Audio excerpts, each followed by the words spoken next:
Hello, everyone. Today I'm going to talk about my out-of-the-box idea for ESL instruction. My idea is mainly to use video games to facilitate second language development.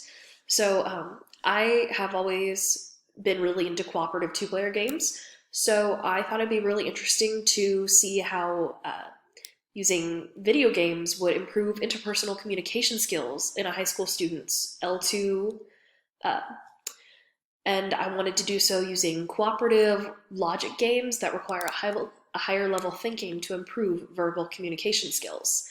Um, Today I'm going to give you two examples of games that do so.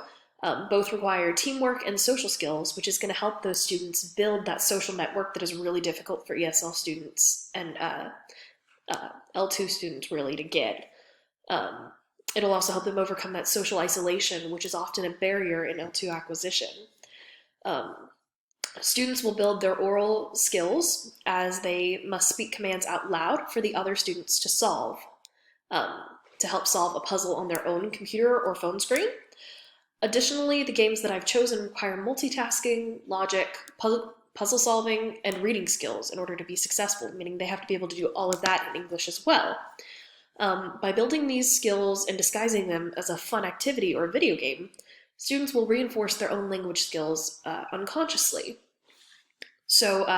My two I can statements are going to be, I can explain the solution of a puzzle to help my peer solve it. That is my text I can statement. My ELPS statement is going to be, I can interpret my peers' spoken instructions to solve a puzzle.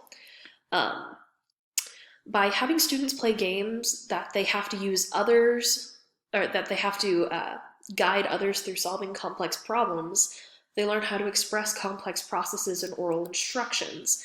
And then by having students solve visual and logic puzzles with their peers, they have to use verbal clues from their peers and correlate the ideas expressed to their own screen. This helps students understand the connection between oral language and visual representation. So one of the reasons that I thought that my out-of-the-box idea is justified is because many teachers, especially on a high school level, forget that learning is going to be fun, and it's most effective when it's fun. And a lot of teachers don't take full advantage of new developments in technology.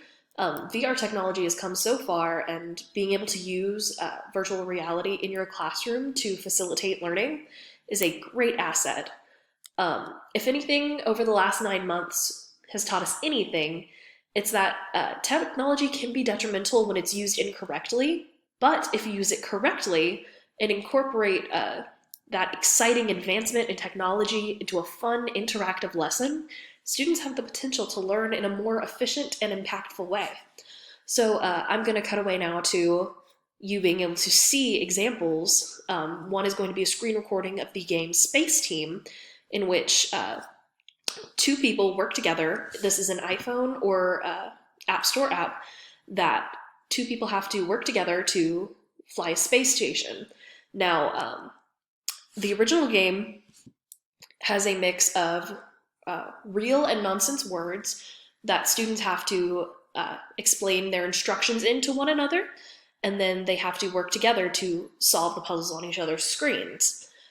Space Team has also recently come out with an ESL version of this game that has less advanced real English vocabulary that ESL learners are more likely to come across in their day-to-day lives. So this helps reinforce their knowledge of that.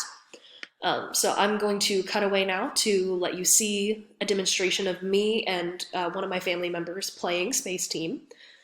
I'm going to do that right now.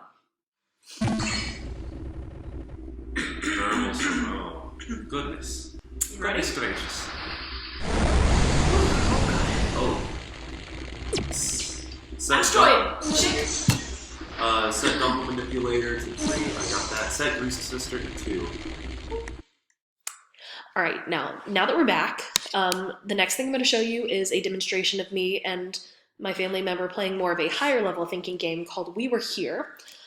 This one is an escape room simulator in which one person is a librarian, that they have the key to all these puzzles in their room.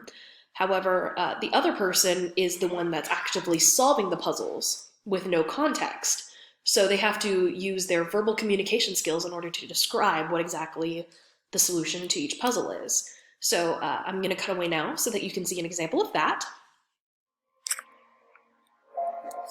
I now have a walkie-talkie.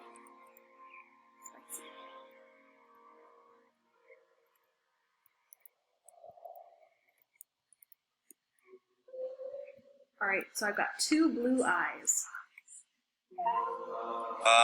An A with a little line down the middle, and then a 3 that's sideways with a line bisecting it. Got it. All right, I'm through that room. All right, so now that we're back, for my sources, I did take this mostly in part from my own classroom experiences. So I work in a martial arts facility, and we're currently developing a video game for our students to practice at home and reinforce their knowledge while we're practicing social distancing. While we don't have our normal student population, we wanted to make sure that students were able to practice at home and really get that, firsthand reinforcement that they need in order to be successful. We originally came up with this idea through polling our students, and by a large majority, coming up with a video game was the most favored by all of our population. So we've already seen improvements from the limited number of students who do have access to our game and are essentially beta testing our video game at my martial arts facility. So I would be very interested to see how a similar concept would apply to an actual classroom. So I hope you've enjoyed my out-of-the-box video, and I hope you take this into consideration for your future teaching careers. All right, thank you. Have a good day.